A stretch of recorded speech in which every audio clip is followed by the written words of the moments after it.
Prosseguindo no estudo de História da Igreja, estamos na lição 2, estamos estudando sobre a Primeira Cruzada, né? O item 5 do material didático, os dois lados das Guerras Santas, ou Cruzadas, como os historiadores mais modernos chamam.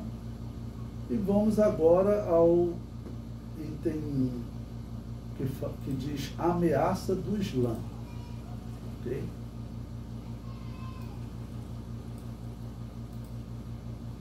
No século XI, não havia dúvidas. O Islã era a religião mais forte do planeta. Em menos de 5 séculos, desde a morte de Maomé em 632, a palavra de Alá tinha conquistado a Península Arábica, o norte da África, a Ásia Central, Espanha, Portugal, que é a Península Ibérica, né? Grande parte da Índia e até um pedacinho da China. Bom, uma pausa aqui para explicar a vocês. Maomé havia dito que ele tinha recebido de Alá a mensagem que ele deveria saquear os bens de quem não aceitasse a mensagem. E isso atraiu muitas pessoas. Mas, por outro lado, nós sabemos que o ser humano, ele é religioso por natureza, ok? Deus colocou isso dentro de nós. O homem, ele tem a necessidade de se aproximar de Deus, no caso de uma divindade. Então, quando surge uma religião, né, propondo alguma forma do homem se religar a Deus, muitas pessoas, infelizmente, seguem.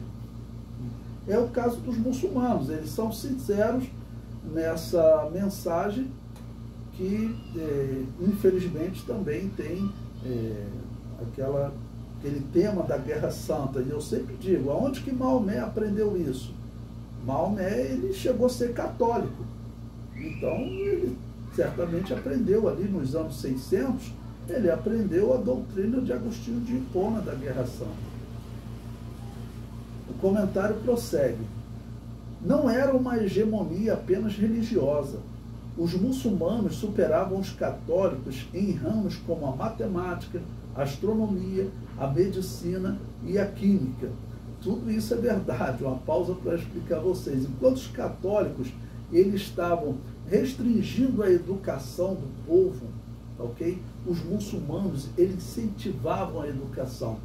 Muitas obras de filósofos, obras de astronomias, obras antigas foram preservadas graças aos muçulmanos, ok? Enquanto os católicos destruíam obras de Aristóteles e outros.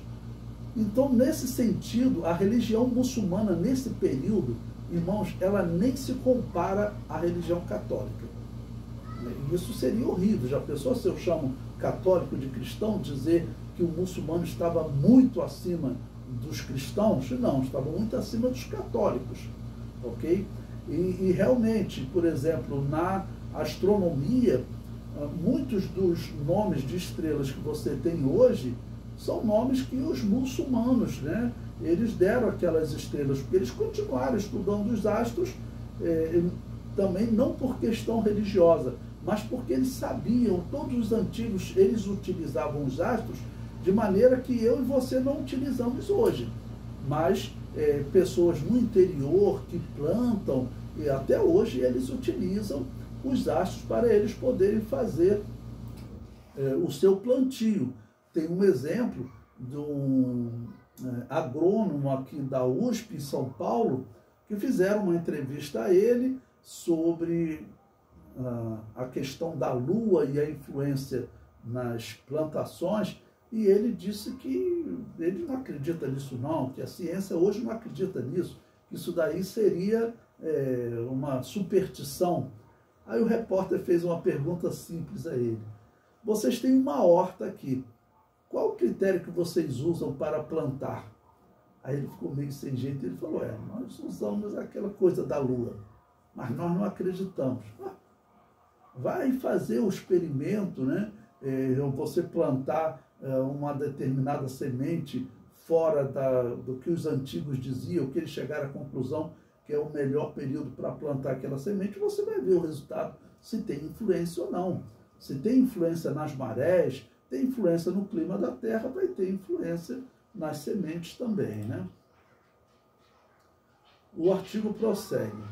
Não havia na cidade europeia que se comparasse aos centros islâmicos. Ele está falando porque os centros islâmicos, eles eram centros de estudos sérios, né, da ciência.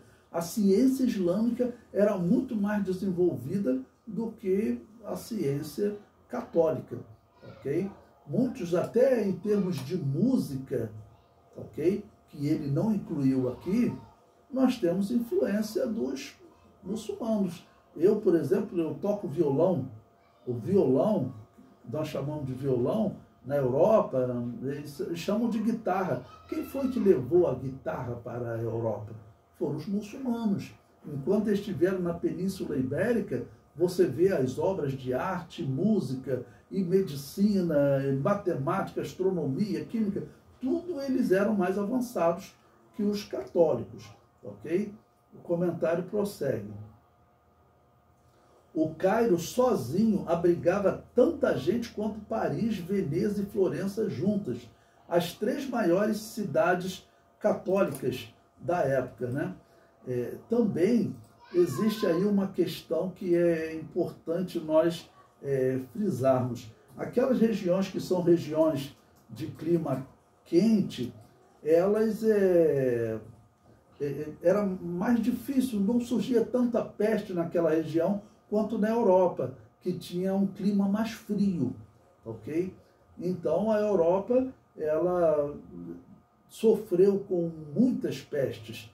Nós estamos aqui estudando o ano 1100, vai ocorrer a peste negra, por exemplo, que vai devastar partes da Europa. Nós vimos que Roma, lá no 6º século, teve um ano que eles tiveram um inverno rigoroso. Diz que a cidade de Roma perdeu 95% da sua população. É muita coisa, né? Então, o mundo árabe estava numa região, né, de clima mais quente, então dificultava a proliferação de determinadas bactérias e vírus. Vocês devem ter ouvido falar que o coronavírus, por exemplo, ele não se adapta bem ao clima quente. Ele se adapta mais ao clima frio. Okay? Então, essa foi uma vantagem para o Brasil e a Europa sofreu muito mais, né? O artigo prossegue. Foi quando chegou ao Papa um pedido de ajuda do Império Católico Bizantino. Assédio do Império de Constantinopla, atual Istambul, né, já que era Constantinopla, por causa de Constantino. Mas quando os católicos perderam a cidade, os muçulmanos chamaram de Istambul, capital da Turquia. Era o maior centro do catolicismo naquela parte do mundo. Os bizantinos estavam preocupados com a presença nas suas fronteiras dos muçulmanos naquela época, governados por uma agressiva monarquia de etnia turca, os seljúcidas. Bom, vocês sabem que depois Bizâncio vai acabar por ser conquistada, né, pelos árabes. Vai ser muito difícil a conquista, mas vão conseguir. Mas nesse período do ano 1100, Constantinopla ainda era, vamos dizer, de domínio católico ortodoxo. Eles estavam já nesse período separados dos católicos romanos. Tinham uma certa ligação, mas eles não reconheciam o Papa como superior ao patriarca. Isso tinha ocorrido há cerca de 50 anos no cisma do Oriente. Então estavam ligados, mas eles se diziam iguais. Okay? Tanto que a Igreja Católica Ortodoxa, o Império Bizantino, ele vai pedir ajuda aos católicos romanos. Okay? Esse pedido de ajuda é para os católicos romanos entrarem nessa luta com eles. Mas o resultado não vai ser bom, não. Os católicos romanos vão se aproveitar dessa fraqueza e vão, inclusive, saquear. Vai ser feito até saque em Constantinopla. O artigo prossegue.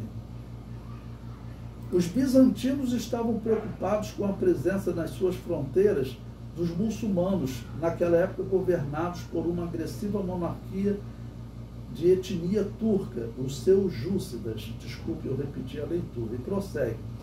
Originados de uma tribo de saqueadores nômades das estepes da Ásia Central, os seljúcidas haviam conquistado os territórios do Califado de Bagdá no século X e, após se converterem ao islamismo, tornaram-se a maior força muçulmana, já que os muçulmanos se agradavam, apoiavam essa atitude de saquear os bens de quem não aceitasse a sua doutrina.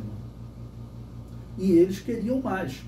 Já tinham tomado a cidade bizantina de Niceia e estavam a menos de 160 quilômetros de Constantinopla, o equivalente a 3 dias a cavalo. Eles não vão conseguir conquistar Constantinopla porque ela tinha 3 muralhas. Era uma cidade realmente muito difícil de ser conquistada. Só será conquistada já quando surgirem os canhões, porque aí jogar bola de pedra contra as muralhas, fica jogando bola de pedra, uma hora a muralha vai ceder, né? Então eu comento, os católicos bizantinos, ou seja, que habitavam na cidade de Constantinopla, eram prósperos, mas estavam cercados pelos muçulmanos. Os muçulmanos tomaram todas as cidades menores de Constantinopla, ficou só a capital, ou seja, o Império Romano do Oriente, que resistiu às primeiras investidas, ele já não tem força para lutar contra os muçulmanos, ok? Os muçulmanos já estão conquistando as cidades que pertenciam ao Império, só não conseguiram conquistar a capital. Os católicos de Roma não eram tão ricos, mas tinham a seu favor os povos bárbaros, em especial os vikings, que haviam abandonado o seu espiritismo celta e adotado o paganismo católico romano. Eles liderarão as cruzadas. Para convencê-los, o Papa tem um bom argumento: perdão de todos os pecados cometidos e a cometer, e garantia de vida eterna no paraíso. Bom, o artigo da revista Super Interessante prossegue. Naquele momento não restava alternativa ao imperador bizantino Aleixo Comnenus, a não ser apelar para seus confrades europeus. Só que quando o imperador avistou a primeira leva de combatentes católicos, teve motivo de sobra para se preocupar. Como eu havia dito para vocês, o primeiro grupo de camponeses que vai para ajudá-los nessa guerra contra os muçulmanos não tinham experiência de guerra. O próximo tópico, então, cruzada popular. Se é verdade que a intenção do Papa era enviar um exército forte e organizado, formado pela elite dos cavaleiros, ele se frustrou um pouquinho. Uma série de pregadores populares começaram a incitar o povão a atacar os infiéis. A promessa de remissão dos pecados, aliada à chance de pilhar tesouros lendários, era bem atraente. Velhos, mulheres e crianças resolveram se lançar na aventura. O primeiro desses exércitos foi liderado por um pregador conhecido como Pedro, o Eremita. Já no caminho, seus seguidores criaram tumultos, massacrando comunidades judaicas em cidades como Trier e Colônia, na atual Alemanha. As cruzadas fugiram do controle, diz a professora Leila Rodrigues da Silva, professora de História Medieval da UFRJ. É provável que muitas dessas pessoas nem soubessem diferenciar um judeu de um muçulmano. É verdade, diz a professora. Ainda assim, o imperador bizantino recebeu os seguidores do eremita em Constantinopla. Prudentemente, Aleixo aconselhou o grupo a aguardar a chegada de tropas mais bem equipadas. Mas a turba começou a saquear a cidade de Constantinopla e foi obrigada a se alojar fora de Constantinopla, perto da fronteira muçulmana. Até que, em agosto de 1096, o bando inquieto cansou-se de esperar e partiu para a ofensiva. Foi massacrado, porque não eram guerreiros. E eles falaram, ó, se Deus mandou, se Jesus ordenou, como diz o Papa, nós vamos chegar lá e venceremos. Foram massacrados. Somente 2 meses após essa cruzada popular, começaram a chegar a Constantinopla os primeiros exércitos liderados por nobres. Esses homens estavam interessados em mais do que um lugarzinho no céu. Nessa época, a Europa vivia um boom populacional e a pressão pela posse de terras era muito grande, diz a historiadora da Idade Média, Fátima Fernandes, da Universidade Federal do Paraná. Os filhos de nobres que não eram primogênitos só podiam enriquecer por meio de um bom casamento, algo cada vez mais difícil. As cruzadas abriram uma esperança para eles, diz ela. Então você veja, muitas dessas pessoas, desses católicos, eles visavam o saque. Eles chegavam naquela cidade, eles poderiam conseguir ouro, prata, conseguir bens, conseguir terras. Alguns nobres vendem as suas fazendas, suas terras na Europa para liderar grupos, porque ele vai chegar lá naquela região, vão começar a tomar cidades, até tomar Jerusalém. E esses nobres que levaram o exército com eles se tornarão lordes, se tornarão conde de determinadas cidades, de determinadas regiões. Algo que era enriquecedor, porque então esse conde, ele recolhia impostos daquela cidade, né? E o que ficar como príncipe de Jerusalém, ele vai recolher muito dinheiro, porque os católicos faziam muitas peregrinações para Jerusalém. Não existe na Bíblia ordem para nós fazermos peregrinação a Jerusalém. Tem algumas pessoas que visitam Jerusalém hoje, e é bom, eu gostaria de visitar Jerusalém, mas não por uma peregrinação. Eu vou aos lugares sagrados, até porque se algum dia eu for em Jerusalém, eu não me interesso nem em entrar, por exemplo, na Igreja da Natividade. O que é a Igreja da Natividade? É a igreja que ela diz que lá tem o local onde Maria e Jesus e José ficaram, quando Jesus nasceu. E tem um lugar onde Maria teria colocado a manjedoura, tem uma estrela marcando. É claro que isso não é verdade, ninguém tem como saber isso.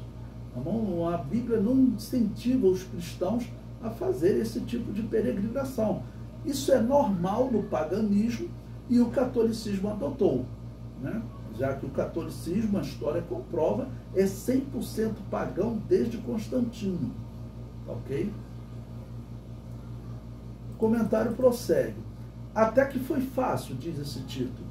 O primeiro líder nobre a chegar a Constantinopla, em dezembro de 1096, foi o conde Hugo de Vermandois, primo do rei da França, que veio pelo mar com seus cavaleiros e soldados. Logo depois, vindo pela mesma rota, aportou o duque da Baixa Lorena, Godofredo de Bouillon, acompanhado de irmãos e primos, para financiar sua participação na cruzada. Godofredo vendeu seu castelo, o que prova que não pretendia voltar para casa. Na verdade, ele queria chegar lá e tomar posse de um reino e se tornar príncipe de uma região, né? Como vai acontecer, que nós veremos. Em abril de 1097, cerca de 40 mil homens atravessaram o Estreito de Bósforo, que separa a Europa da Ásia. O Estreito de Bósforo é aquele que liga ali o Mar Negro, né? Onde está essa confusão agora da Rússia com a Ucrânia, tá bom? Então eles cruzaram esse estreito sem encontrar resistência. O governante muçulmano, o sultão turco, Kilij Arslan, nem sei se pronuncia assim, nome complicado, árabe, iludido pela facilidade com que havia derrotado os pobres cruzados do eremita, estava mais preocupado com disputas internas com vizinhos muçulmanos do que com a chegada de um novo contingente de católicos. Como o sultão iria perceber apenas tarde demais, esse seria o maior erro de sua vida, porque agora, quando chegam os exércitos europeus, era um exército formado de guerreiros vikings, ex-guerreiros vikings, que tinham entrado por catolicismo. Então eram homens sanguinários. O artigo prossegue. Dessa vez, bem equipados com escudos, armaduras e cavalaria, os cruzados cercaram e tomaram Niceia, devolvendo-a aos bizantinos. Em outubro de 1097, eles chegaram a Antioquia, conquistando aquela que havia sido uma das principais cidades do Império Romano. 6 meses depois, os católicos partiram em direção a Jerusalém. A essa altura restavam 13.000 homens, 1/3 do contingente inicial.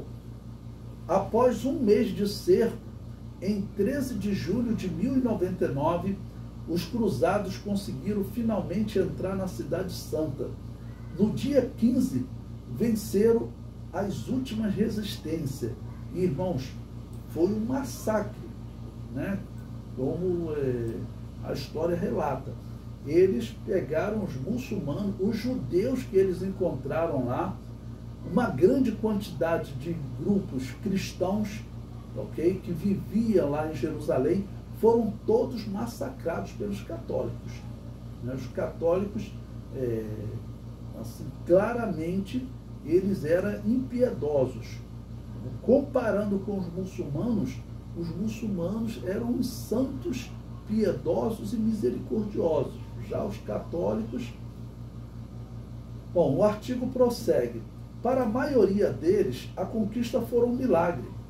Menos de 4 anos após a pregação em Clermont pelo Papa Urbano II, os católicos vitoriosos saíram em procissão para o santuário do Santo Sepulcro, onde Cristo teria ressuscitado. Mais uma pausa aqui. Todas essas igrejas haviam sido construídas por Constantino, indicação de sua mãe. E é claro que até hoje nós não sabemos aonde Jesus foi sepultado. Não existe porquê nós irmos ao lugar onde ele esteve sepultado. Mas a Igreja Católica criou essa lenda. Encontraram lá um sepulcro escavado na pedra, existem vários, e disseram, esse aqui foi o lugar onde Jesus esteve.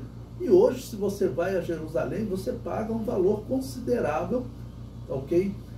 Para você poder chegar nesse Santo Sepulcro. Se você vê nos documentários, existe divisão, porque hoje, por exemplo, existe a Igreja Católica da Armênia, a Igreja Católica Romana. Eles brigam lá por espaço, porque, claro, cada espaço daquele, eles conseguem arrecadar muito dinheiro, porque a quantidade de até cristãos que vão lá hoje querem ver essa igreja, ok? Querem ver essa igreja que não tem significado nenhum para nós, é só uma construção, ok?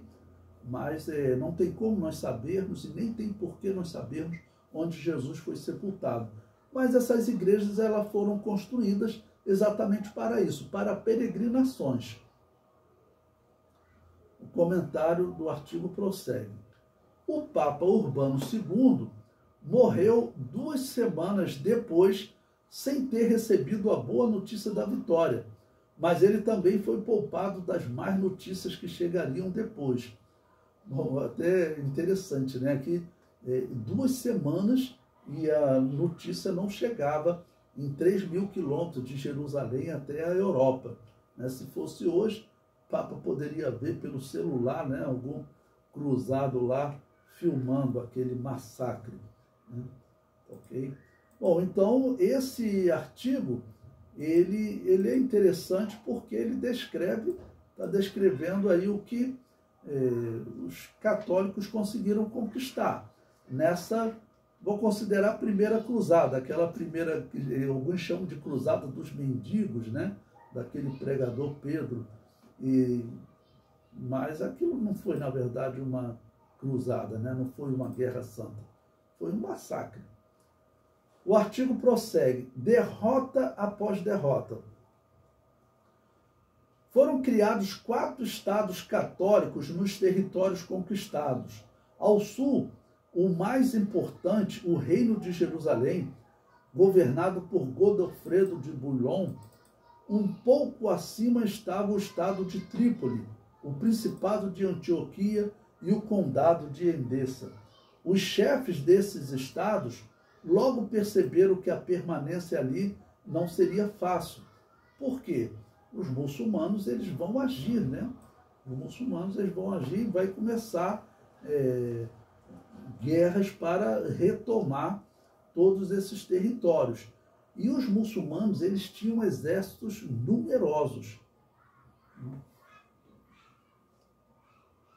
O artigo prossegue. Os governantes católicos logo perderam o apoio dos bizantinos, porque se recusavam a reconhecer a soberania do império na região e não haviam demonstrado nenhum escrúpulo em substituir os patriarcas da Igreja Ortodoxa Bizantina por bispos oriundos da Igreja Católica Romana. Uma pausa aqui para explicar a vocês. Sempre disse que a Igreja Católica em geral, romana ou bizantina, era uma instituição político-religiosa. E quando os católicos romanos tiveram a oportunidade de se apossar daqueles templos que rendiam muito dinheiro por causa dos peregrinos que chegavam em Jerusalém, eles falaram o seguinte: vamos agora dar uma rasteira na Igreja Católica Ortodoxa, porque a princípio foi um pedido do imperador bizantino, eles foram como aliados para conquistar e devolver tudo aos católicos ortodoxos, ou vamos dizer, pelo menos dividir a honra, né, dos católicos romanos, substituir os patriarcas colocando seus bispos. O comentário prossegue. Para piorar, não havia soldados suficientes para a formação de grandes exércitos. Logo após a conquista de Jerusalém, milhares de cavaleiros regressaram à Europa. Ou seja, eles ficaram num local que havia muitos muçulmanos, ok? Agora estão dentro da fortaleza, conseguiram conquistar essas cidades, mas os muçulmanos vão começar a atacar.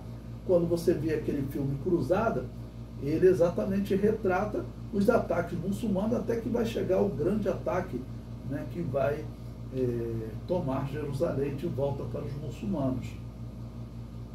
O artigo prossegue. Em 1144, ele deu um salto, 44 anos na história, já para começar a contar de perda. Então, eles tinham conquistado há cerca de 44, 45 anos essa cidade de Edessa, mas ele perdeu para os muçulmanos. Foi a primeira prova da vulnerabilidade católica. Com o objetivo de recuperar o território perdido, o Papa Eugênio III lançou uma segunda cruzada, em 1145, liderada por Luís VII, rei da França. E coloca o título: foi um fracasso. Mas o pior estava por vir. Em 1187, sob a liderança de Saladino, o sultão que unificou os muçulmanos e até hoje é venerado por seguidores do Islã no mundo inteiro, os muçulmanos reconquistaram o reino de Jerusalém. Era o começo do fim, porque era a principal cidade. Bom, você olha para essa história, você tem duas opções. Ou o Papa não era um representante de Deus e mentiu quando disse que Jesus ordenou, porque se Deus ordenasse, o Deus Todo-Poderoso, ele não perderia uma batalha para soldados de um Deus falso que é Alá. Alá não existe. A crença cristã é que existe um só Deus. Ok? Então, ou o Papa mentiu com aquela história, ok? Ou então o Deus da Bíblia realmente perdeu a batalha para Alá, e Alá então seria um Deus maior do que o Deus da Bíblia. É claro que essa segunda opção não tem chance de ser verdade. Pelo menos o cristão que acredita na Bíblia tem que olhar e dizer: o Papa mentiu. Mas os católicos não podem falar isso, porque eles acreditam que o Papa é infalível nas suas decisões religiosas. Então pede um Papa para explicar isso. Como que o Papa, que seria infalível, afirmou que Jesus ordenou que essa batalha pertencia a ele, e agora ele perde essa batalha? Então fica contraditório. Claramente não foi Jesus que ordenou essas guerras, né? Eu comento. Os católicos acreditavam desde os dias de Eusébio de Cesareia que o reino de Deus estava sendo implantado na terra. Agostinho acreditava que a Igreja Católica recebera autorização para praticar a guerra santa ou guerra justa, a fim de implantar o reino de Deus na terra. Uma derrota era vista como derrota do Deus da Bíblia, chamado de Todo-Poderoso, perdendo uma batalha para o reino das trevas. Na verdade, a Igreja Católica nunca representou o reino de Deus. Não é de hoje que a Igreja Católica ela está desviada, tá certo, da presença de Deus.